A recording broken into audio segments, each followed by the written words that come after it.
Hi, I'm Joan Lawrence Bauer. I'm the publisher of the Catskill Mountain News, and I'm delighted to welcome all of you here tonight to the third and final candidates forum that the Catskill Mountain News has sponsored and undertaken this year. Our first two were in Roxbury and the town of Middletown. These events were announced in the Catskill Mountain News on August the 28th. At that time, we had tentative participation from both political parties in the town of Shandaken.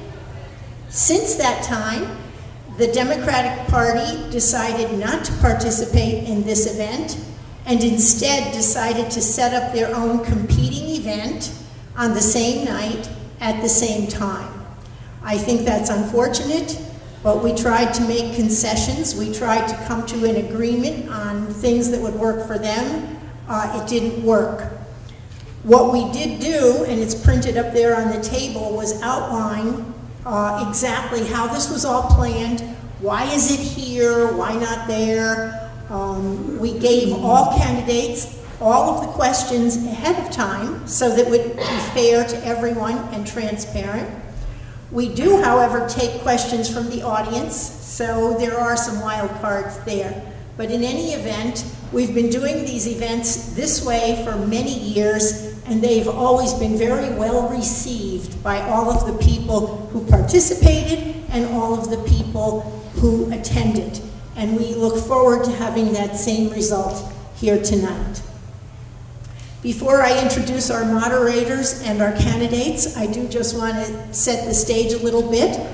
Because we are taping this event, we would ask everyone to keep noise throughout the event to a minimum. Please do silence your cell phones. Also, we encourage people to get up and leave and come back if they need to, but we ask you to do that as quietly as you're able to do it. We do want questions from the audience. We've already gotten a couple. There are sheets of paper on the table there, and you're welcome to grab them if you have a question and write down your question and just wave it, and I will come and get it. We have about 10 or 11 questions that we made up to start with so that we would have a basis. So you may want to hear some of the questions before you actually write your own, but we certainly do want to end the event with your questions to make sure that we have covered everything that's important to you.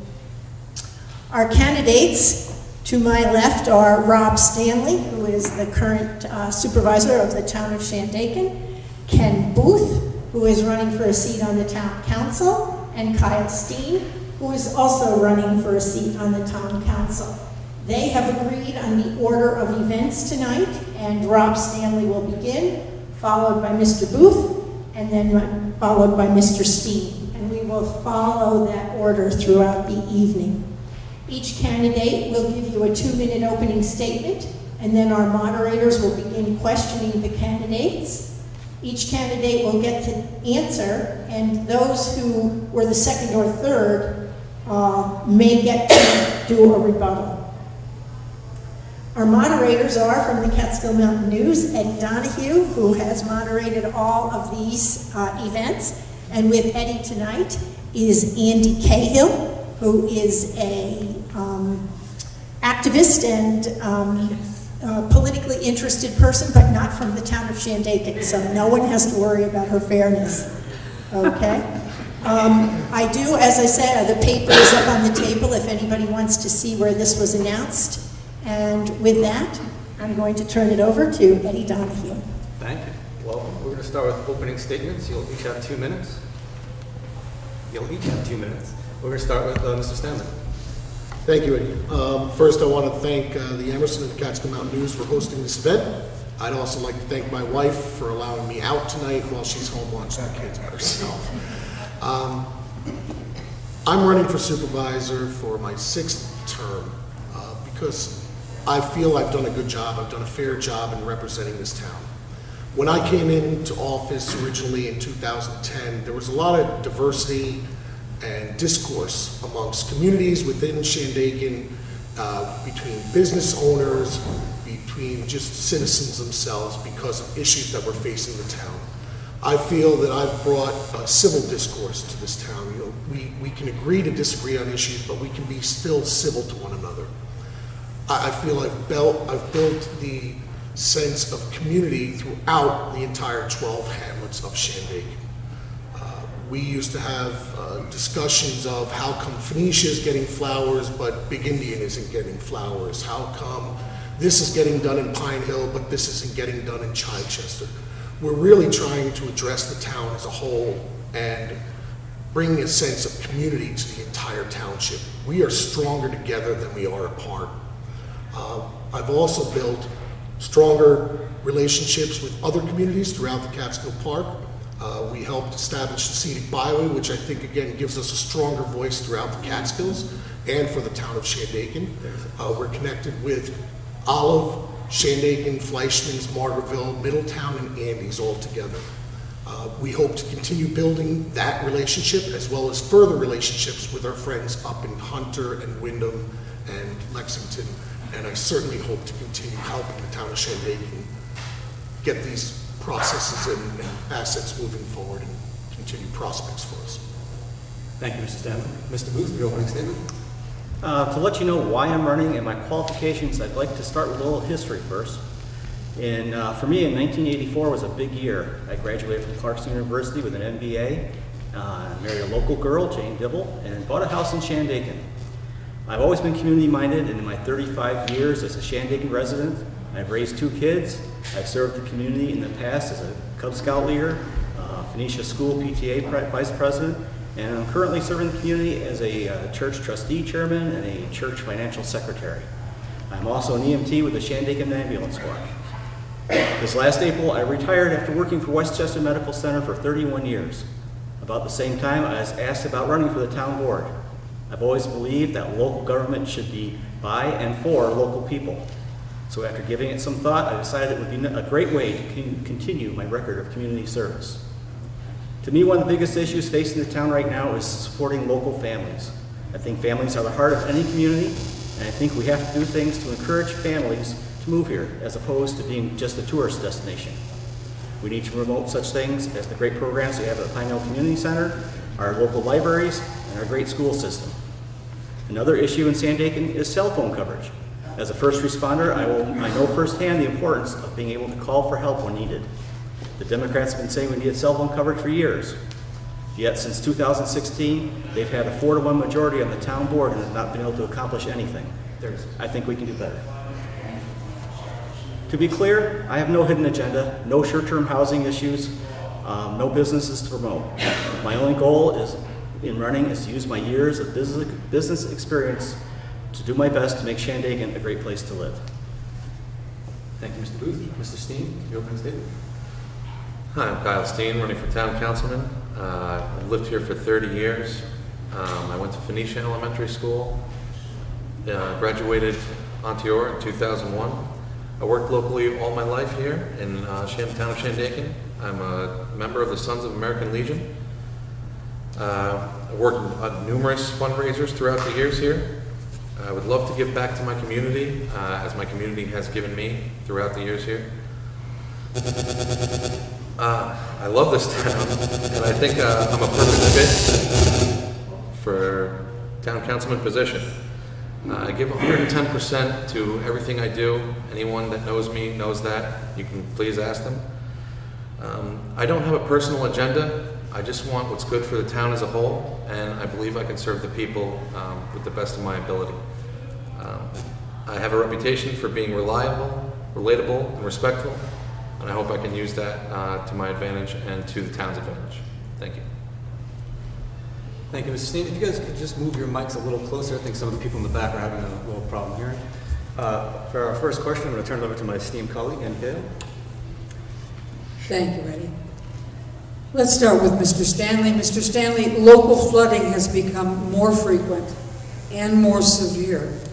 What is the town government's role in prevention and in response to this flooding? Well, I'm glad you asked.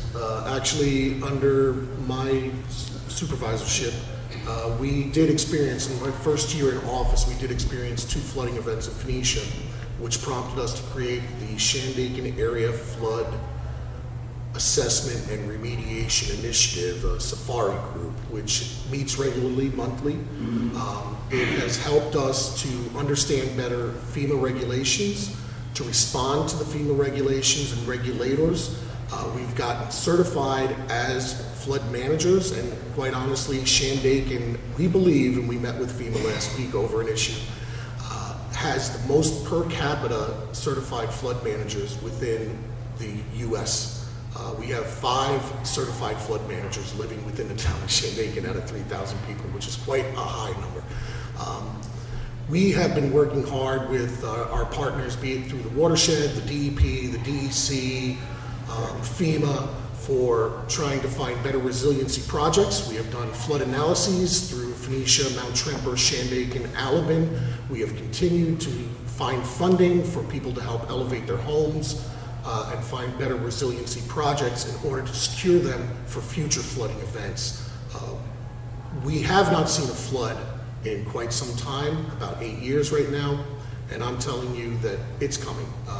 Our longest term historically without a flood has been 10 years, and there is a flood to come, and we're hoping that the efforts that we're making and continue to make will show that we're making resiliency work. Thank you, Mr. Stanley. Mr. Booth, do you have a response to that? Do you have something to add? I would just add to that our experience with the floods, I was on the ambulance squad at that time, and the emergency response that we were able to organize, I think was able to protect our citizens very well. We had full ambulance coverage, and we had meetings every day with the emergency management team, and I think we have a good plan in place now. I think we learned a lot from that, and that, you know, as a member of the ambulance squad, I think we're ready to help when we can. I think that's about all I have to add. Thank you, Mr. Booth. And Mr. Steen, do you have a response? Yes, I believe meeting regularly between DEP, DEC, and the watershed officials and keeping those relationships alive are definitely going to be good for us. Also, the relationships with FEMA. Mr. Stanley has those relationships, and I believe he's doing a good job with that. We have to reduce flood insurance rates for the community. We can't control nature. We just need to be prepared. You know, in response to it is, you know, the last time it happened, people supplied bottled water, dry ice at the local firehouses.